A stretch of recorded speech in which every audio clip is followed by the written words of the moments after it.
Bonjour à tous, bienvenue sur la scène Sierra Food Forum, troisième jour. On ne se lasse pas de cette petite musique. Aujourd'hui, on va parler de beaucoup de choses. On va parler de formation, on va parler de jeunesse, on va parler de cueillette sauvage, on va parler de reconnexion à la terre, on va parler de paysannerie, on va même parler de café à la toute fin de la journée. Mais avant tous ces grands et beaux moments, on va commencer par parler de cul de bouteille. Littéralement, je vous demande d'accueillir Gauthier Decarne, s'il vous plaît, messieurs, dames. Merci. Gauthier, tu es le fondateur de Cul de bouteille, avec un Q. Oui, avec un Q. Et on voit devant ce que c'est. Tu peux nous expliquer le concept, enfin je sais pas, le mot est pas très joli, mais en fait l'idée de ton projet. Alors, merci déjà pour votre accueil. L'idée de Cul de bouteille, elle part exactement d'un concept qui est de couper une bouteille en deux pour lui donner une valeur supérieure. Donc c'est le principe de l'upcycling. C'est un concept qui existait et qui n'avait jamais été exploité en fait pour en faire une marque. Voilà. On parle donc de bouteilles recyclées qui ont déjà été utilisées. Oui. On parle de bouteilles donc, qui viennent de... En fait, on a différentes sources d'approvisionnement. Donc pour aller de la plus petite à la plus grande, on a un point de collecte à l'atelier où les Touquetois ou alentours peuvent venir nous déposer directement leurs bouteilles vides. Ensuite, on va collecter, on collecte depuis 2016 maintenant différents restaurateurs partenaires, donc majoritairement au Touquet. Et notre plus grosse source d'approvisionnement maintenant, ce sont des bouteilles qui sont déclassées. Donc c'est des lots qu'on nous propose de bouteilles à défaut. Ça peut être au niveau de la colorimétrie ou du moulage. Donc on récupère également des lots comme ça, voilà. Donc au lieu d'aller refondre le verre, au lieu de réenclencher un processus qui aurait un impact énorme en fait, toi tu as eu l'idée d'en faire des objets. Oui, c'est ça. Alors nous, on se positionne en fait, nous, on propose un recyclage alternatif, voilà, donc qui s'appelle l'upcycling, c'est-à-dire que évidemment que la France gère très bien son verre. Alors, sans rentrer dans le débat consigne ou pas consigne, mais avec une bouteille, on la refond, on refait une bouteille, et on est un modèle pour beaucoup d'autres pays dans le monde qui vont encore jusqu'à enfouir le verre. Ou voilà, on dit qu'une bouteille en France, une bouteille en verre, elle est recyclée environ à 80%, ce qui est déjà un très beau niveau. Nous, on propose quelque chose d'alternatif, voilà, un recyclage alternatif. Ça veut dire les objets qui sont faits, ici on voit, il y a des verres, mais il y a toute une série de choses. Hein. Ouais, alors on a des photos, est-ce que tu veux qu'on commence parce qu'il y a besoin de comprendre le processus, comment ça se passe. Il ne suffit pas de prendre la bouteille et de la... Enfin, ça prend un petit peu de temps. Et ça peut aller un peu plus loin et effectivement il y a pas mal de photos qui vont permettre peut-être d'imager. Nicolas, si on peut lancer la première photo et tu vas nous expliquer donc, comment ça se passe. Génial.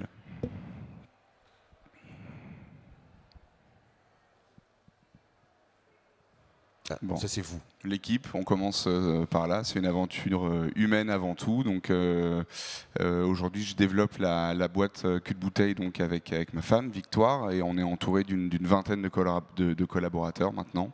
Ça fait combien de temps que vous avez commencé Ça fera 7 ans cet été.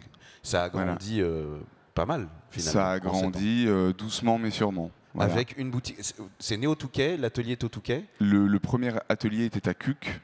Voilà. Ça, dans un premier temps, ça a été dans le garage de mes grands-parents pendant quelques mois. Ensuite, on a trouvé un atelier à Cuc et on a déménagé début 2020 au Touquet, sur la zone de l'aéroport. Avec une boutique ici. Avec surtout un atelier de fabrication. En fait, tout est fabriqué au Touquet. Donc l'idée, c'est qu'on part d'une bouteille. Les bouteilles, donc je vous ai raconté où elles étaient collectées. On la voit. Hein. Voilà. Et le principe, vraiment, c'est on va couper la bouteille en deux. Donc, vous pouvez faire défiler les photos si vous voulez, je vais me rattacher dessus. Voilà, donc nos différents partenaires qui sont passés avant. Donc ça, c'est les 3 cercles de collecte dont je vous ai parlé. À gauche, le point de collecte à l'atelier. Au centre, les caisses qu'on laisse chez les restaurateurs avec lesquels on travaille. Et à droite, typiquement une palette qui arrive à l'atelier et qu'on va retravailler. Quand on est chez les restaurateurs, c'est des bouteilles usagées qui ont été utilisées. Les autres, comme tu disais, c'est des problèmes d'usine. C'est des bouteilles à défaut, exactement. Comme celle qu'on voit là ou pas du tout, qui est sur la table devant toi, ça, par exemple, c'est une bouteille qui a... ça, je peux pas vous le dire. D'accord. Pour le coup, après, il y a un grand mélange. Okay. Ouais. Donc ça, c'est notre atelier au Touquet. Donc on a un atelier qui fait 1000 mètres carrés dans lequel on a donc en majorité l'atelier de fabrication, donc la production, où on a une petite dizaine de personnes qui sont à la production avec 3 lignes, une ligne manuelle, une ligne semi-automatique, une ligne automatique, selon les volumes qu'on a à travailler. Voilà, mettre en place tout ça, ça s'est pas fait en un jour. Maintenant, il y a 1000 mètres carrés, c'est grand. Ça a commencé comment? Avec une petite machine, toi tout seul, chez tes grands-parents? Ça a commencé avec 10 mètres carrés plutôt. Ça a commencé avec une toute petite machine. Les machines que tu utilises, elles existaient, ou il a fallu aussi réinventer des machines spécifiques? Il a fallu réinventer. Au début, on a travaillé avec vraiment du matériel basique, avec un peu des recettes de grand-mère. Et la réalité, c'est que si vous voulez atteindre certains volumes et à un certain degré de qualité, il faut vous équiper avec des machines plus professionnelles, voire des machines sur mesure en fait, parce que ça n'existait pas en fait à la base des machines pour couper des bouteilles en deux. Voilà. On voit là maintenant effectivement l'opération de la découpe à gauche, donc c'est ça? C'est une ligne manuelle vraiment où on va avoir l'étape de coupe, donc qui se passe sur une scie circulaire diamantée. Ensuite l'étape de taille qui va arriver pour vraiment créer une surface plane sur le verre. Et ensuite, la dernière étape où on va en fait créer le buvant, l'arrondi, en fait, ce qu'on appelle l'étape du chanfrein. Voilà. Parce qu'une fois que tu coupes, évidemment, ça coupe aussi, le verre qu'on a coupé. Exactement. Et tout ce travail-là d'arrondir, de polir, est-ce qu'il y a aussi un polissage autour sur le reste du verre? Non, vraiment, le reste du verre, c'est la bouteille telle qu'elle. Après, ce qu'on peut ajouter, nous, sur l'image de gauche, par exemple, c'est une étape de sablage qu'on réalise parfois pour des prestations de service. Au centre, vous avez aussi une autre partie de la production qui est un four de thermoformage, donc qui nous permet de faire fondre les bouteilles pour les aplatir, pour créer des planches de présentation, des planches de service. Donc on n'est pas uniquement sur des verres, il y a des photophores aussi, il y a toute une série ça se décline en toute une série de produits, d'objets. Aujourd'hui, on a une 60aine de produits dans notre catalogue.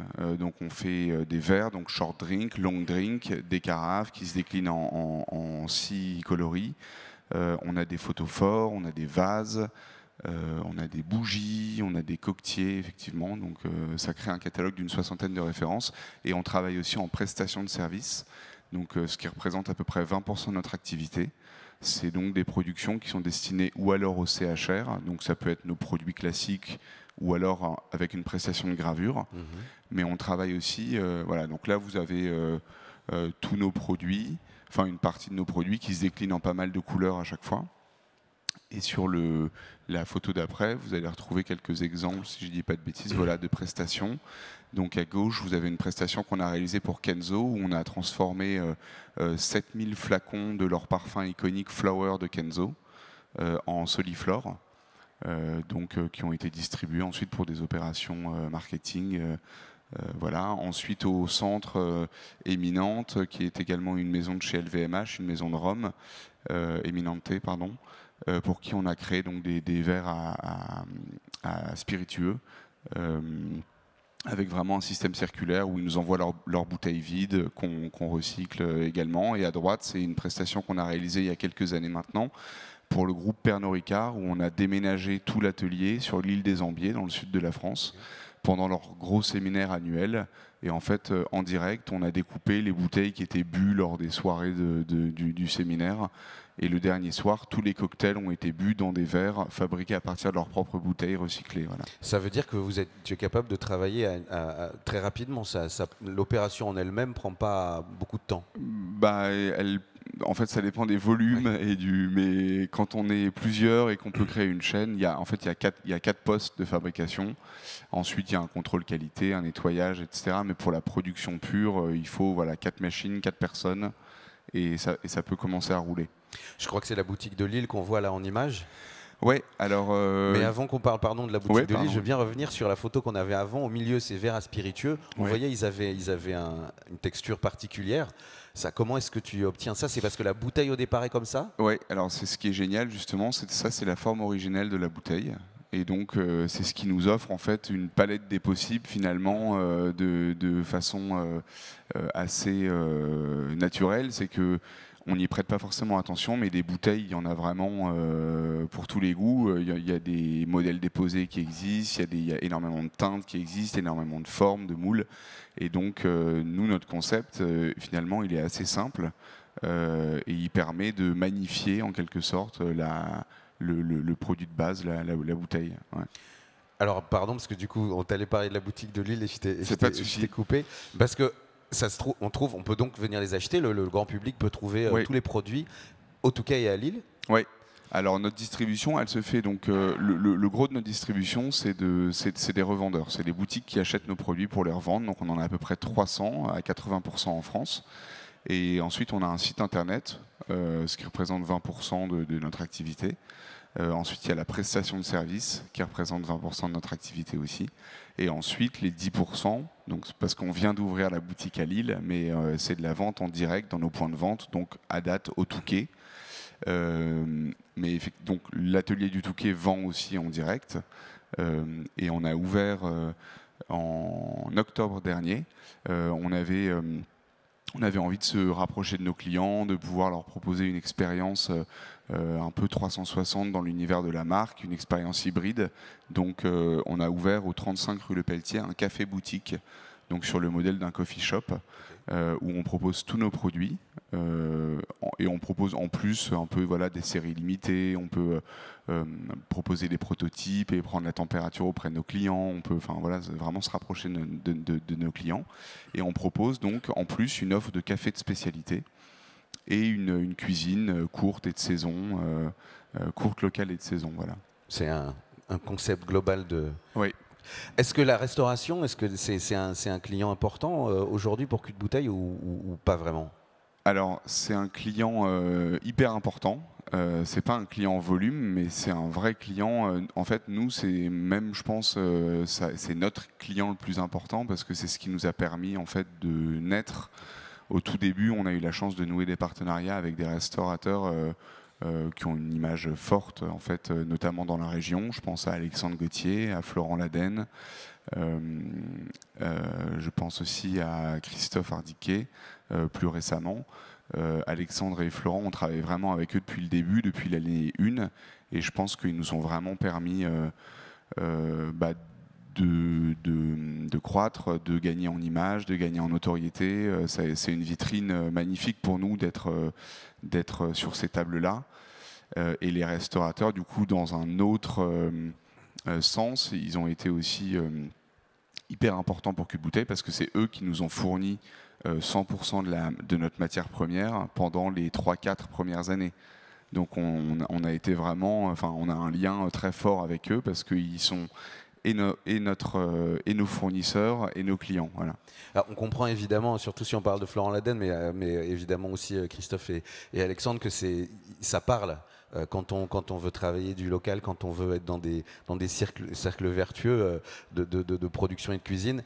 C'est une histoire qui fait résonner les bonnes ondes. On voyait là sur la photo juste avant, quand j'ai regardé ce que tu faisais au début, enfin quand j'ai lu le pitch de cette scène, verre recyclé, je me suis dit ça va avoir l'air un peu comme ça, un peu rude, un peu rustique. Et en fait, pas du tout. Il y a un travail sur le design, il y a des lignes extrêmement élégantes, des choses, on le voit, les chefs dont tu as parlé, sur des grandes tables gastronomiques. C'est parfois ce qui peut être un frein dans la tête des gens, c'est du verre recyclé, ça va être moins beau? Le frein, je ne sais pas, mais je dirais plutôt l'atout. En tout cas, effectivement, pour reprendre ce que tu dis, c'est que je pense qu'il y a un côté un peu bon sens dans le produit. Et on a la chance d'avoir un produit qui attise un peu la sympathie parce qu'il réunit beaucoup de choses. Il réunit effectivement l'artisanat, le Made in France, mais avant même d'être un verre, il évoque déjà l'artisanat et le Made in France à travers la bouteille de vin. Donc en fait, c'est un produit qui va plaire aux épicuriens, aux amoureux du vin, de la gastronomie, de l'artisanat, du Made in France. Donc ça lui confère quelques atouts qu'on essaye, nous, de travailler au mieux pour placer nos produits dans de belles boutiques, dans des restaurants qui font sens. Voilà. D'un point de vue purement technique, parce qu'on a vu quelques éléments qui étaient là, mais couper les bouteilles en deux, ça a été la première étape, faire des verres, faire des photos forts. Comment est-ce que c'est venu après les autres choses? Tu évoquais le fait d'écraser, de faire des choses à plat. Et pardon, je te fais une double question, mais est-ce qu'il y a des choses dont tu rêves qui ne sont pas encore possibles ou que tu es en train de mettre au point? Ouais. Alors, la première question, c'était quoi? Elle n'était pas intéressante. La deuxième. Non, vas-y. Non, mais la première, c'était au départ, c'est juste couper. Ouais, oui. Ça paraît simple. Alors, comment est-ce que tu commences à avoir l'idée de tiens, si on les écrasait, tiens, si on faisait, tiens, si on les tordait. Je pense que la réflexion du design, elle vient comme un boulanger qui a les mains à longueur de temps dans la farine ou un cuisinier. C'est qu'en fait, à force de travailler le produit, de le voir sous toutes ses coutures, de découvrir parfois une bouteille qui va avoir une forme un peu plus atypique, et puis aussi du coup en naviguant un peu dans ce milieu et de l'upcycling et du verre, parfois on voit une initiative, un projet où on se dit tiens, ça fait sens, chez nous aussi ça pourrait faire écho, on essaie aussi de l'adapter à nos produits. Voilà, ça c'est pour le processus créatif. Et les rêves et les envies que tu as. Ouais, et les rêves et les envies, ça on en a beaucoup pour le coup, et on est souvent frustré de ne pas pouvoir aller plus vite, mais c'est le jeu aussi, parce qu'on a choisi un développement organique, je ne sais pas si on peut dire comme ça, mais voilà, sans lever de fonds, etc. Et oui, on a beaucoup d'autres projets. En fait, aujourd'hui, quand vous voyez ça, il y a encore l'autre moitié de la bouteille qui est jetée. Donc on commence à sortir des produits pour utiliser l'autre moitié de la bouteille, comme des photophores, mais on a aussi d'autres produits en tête, d'autres process en tête, en fait, de broyer le verre, de l'assembler, de le recompacter pour créer des surfaces, d'autres choses dont on pourra, j'espère, vous parler bientôt. La prochaine fois, quand tu vas revenir. Voilà. Ça demande quand même, le travail sur le verre, ça demande de la température, c'est un travail, ou de la découpe, c'est un travail de précision. Les gens qui travaillent chez Cul de Bouteille, ils se forment avec toi, c'est un apprentissage sur le terrain, c'est un métier qui n'existait pas finalement. C'est un concept qui n'avait jamais été développé à grande échelle. Voilà. Mais après, c'est des processus de travail qu'on va retrouver. Moi, je suis allé me former du coup dans la vallée de la Brelle, qui est un pôle mondial du flaconnage de luxe, qui est à quelques kilomètres d'ici.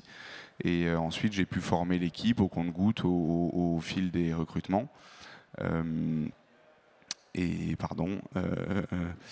Et du coup, le process, il demande surtout de la rigueur. Et la formation des gens, en fait, qui sont là. C'est ça aussi. Comment toute ton équipe... déjà, toi, tu t'es formé, mais c'est toi qui leur a... Oui, c'est moi qui les ai formés. Et en fait, on se rend compte, même après 3 ans, en réalité, qu'il y a encore un gain dans la productivité, l'approche de la qualité, la finesse du travail, parce que c'est un métier, en fait, qui demande aussi du temps pour rentrer, voilà, pour arriver jusqu'au bout des doigts, quoi.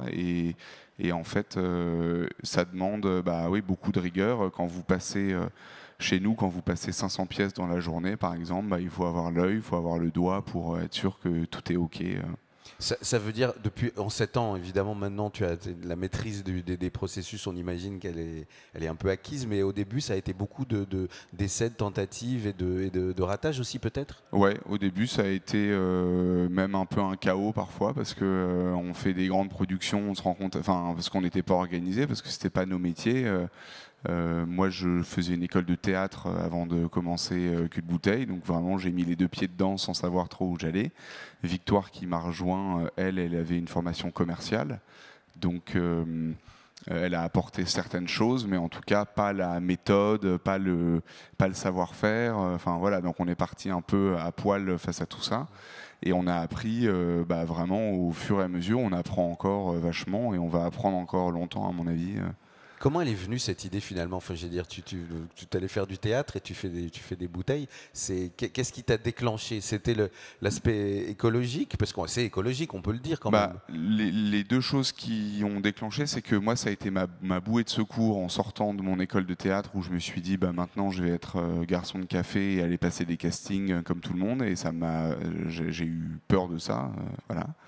Et du coup, je me suis dit, il faut que je fasse ça. Et aussi, moi, c'est l'aspect bon sens qui m'a vraiment frappé et qui m'anime encore à travers ce projet. C'est que je trouve que c'est une idée qui est vraiment simple, dans le bon sens du terme. Voilà. C'est vrai, ça paraît évident. C'est le genre d'idée où on se dit comment on n'y avait pas pensé avant, finalement. Et on n'y avait pas pensé avant. On n'y avait pas pensé. Enfin, le concept existait, mais on n'y avait pas pensé, effectivement. Et est-ce qu'aujourd'hui, puisqu'on n'y avait pas pensé, souvent quand quelqu'un a une bonne idée, il y a plein de gens qui se mettent à avoir la même très bonne idée et à le faire et à le copier. Est-ce que c'est aussi quelque chose qui se passe? Est-ce qu'il y a des gens qui copient ou qui s'inspirent? Parce que c'est peut-être bien aussi. Oui, je pense qu'on inspire aujourd'hui. Et tu vois ça de quel œil? Est-ce que ça te satisfait de voir que tu donnes l'exemple ou... Je pense que c'est un bon signe. Voilà, d'être copié, ça veut dire qu'on n'est pas à côté de la plaque, quoi. Ça peut être un peu irritant aussi parfois, forcément. Quand c'est très très très inspiré, c'est un peu irritant, quoi. Je vois ce que tu veux dire. Il y a des gens qui sont très très inspirés par Cul de Bouteille alors. Ouais. On a vu l'équipe et on a vu que d'abord c'est une grande équipe. Tu es devenu un chef d'entreprise. Enfin, c'est une PME, mais c'est une grosse PME. Comment tu vis ça? C'était pas ton projet de départ C'était ça. Ça ajoute tout un tas de contraintes, de complexité. Ouais, c'est ce que les restaurateurs rencontrent souvent. C'est aussi. ça. Tout d'un coup, des papiers, de l'administration. Comment tu vis cet aspect-là? Ça ajoute tout un tas de métiers, mais qui sont ultra intéressants. La première photo du diapo, c'était l'équipe. Et pour moi, c'est le plus important, c'est le pilier. En fait, vraiment, c'est l'humain qui anime le projet. Le fond du projet, c'est l'humain, finalement. C'est ce qui fait que ça tient, c'est ce qui fait que ça avance, c'est ce qui fait qu'on arrive à se projeter. Donc ouais, l'humain, enfin la notion de gérer les équipes, etc. C'est une grosse partie du boulot. Après, il y a la partie développement, la partie finance, qui est la moins sexy, mais qui est nécessaire, quoi. La partie développement de produits, qui est super intéressante, mais on jongle un peu tous les jours avec tous ces sujets. Est-ce qu'il y a des types de verres différents qui vont poser des problèmes différents? Parce une bouteille, ok, mais est-ce qu'il y a des spécificités? Les verres colorés sont plus compliqués que d'autres. Enfin, est-ce qu'il y a des différences? Alors pas forcément la couleur, mais dans les formes, effectivement, parfois on nous demande des prestations de service sur des bouteilles qui sont vraiment atypiques, qui ont une forme très spécifique, et on a une demande très spécifique du client.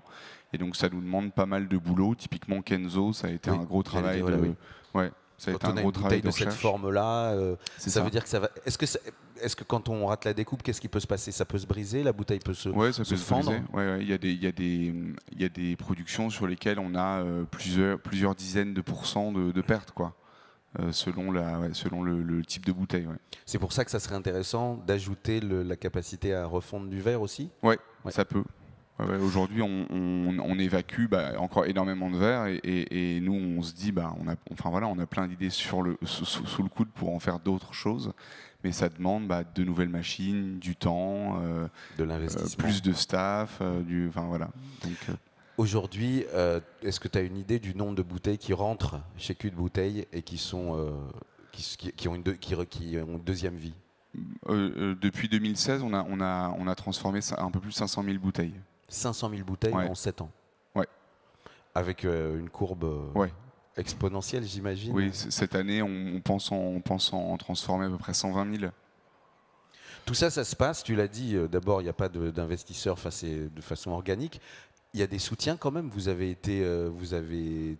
On a vu des partenaires. C'est important d'avoir aussi un réseau et des gens qui soutiennent le projet. Alors, on a des bons partenaires bancaires. On travaille avec le CIC et la Banque Populaire du Nord. Ensuite, on a travaillé aussi avec le réseau Entreprendre, qui nous a accompagnés dans le développement. Et on a travaillé avec Initiative France. Donc voilà, s'il y a des lanceurs de projets, c'est des banques ou des financeurs que je recommande. Et sinon, ensuite... on s'est financé en vendant nos produits, quoi.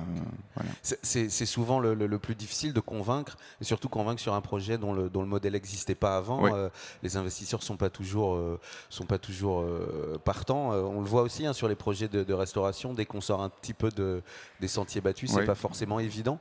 Toi, vous avez dû quand même beaucoup batailler il y a 7 ans pour convaincre. En fait, en réalité, on a fait 2 voire 3 premières années sans banque. Voilà, et je pense qu'on a bien fait parce que si on était allé les voir en année 1 en leur disant on va couper des bouteilles pour en faire des verres, ils nous auraient pas prêté 10 balles à mon avis. Mais enfin, voilà, depuis, voilà, c'est monté crescendo et maintenant on a des partenaires avec qui ça se passe très bien. On a vu, et avec des grands succès, des grands chefs, des grandes maisons, vous êtes devenu un peu une référence sur ce type de travail. C'est une satisfaction. Bah, c'est une place qu'on a envie de prendre. En tout cas, nous, on s'est vraiment donné pour mission de créer les classiques de demain à partir de matériaux recyclés, donc pour les objets de la maison et de l'art de la table. Donc si c'est une place qu'on nous accorde, on la prend volontiers. Ouais. On trouve donc Cul de Bouteille ici au Touquet. Ouais. À Lille, on peut redire l'adresse, parce que coffee shop, restauration, les verres, et on peut voir on peut discuter aussi. Et ouais, bien sûr, il y a une super équipe qui vous accueille et avec qui vous pouvez parler café. On fait des initiations gratuites au café de spécialité tous les dimanches matins. On a une formule brunch le week-end, petit déjeuner, goûter la semaine, et vous avez tous les produits qui sont en vente. Et ça se passe au 35 rue Le Pelletier, du coup, dans le Vieux-Lille. Bon, alors, on va venir. On se donne rendez-vous quand tu as les nouvelles machines et que tu fais les nouveaux trucs et on en rediscute. Avec je vous demande d'applaudir Gauthier de Carnes de Cul de Bouteille. Merci d'avoir été avec nous aujourd'hui. Merci Gauthier. Merci à vous. On se retrouve dans une dizaine de minutes pour la table ronde Rouler Jeunesse.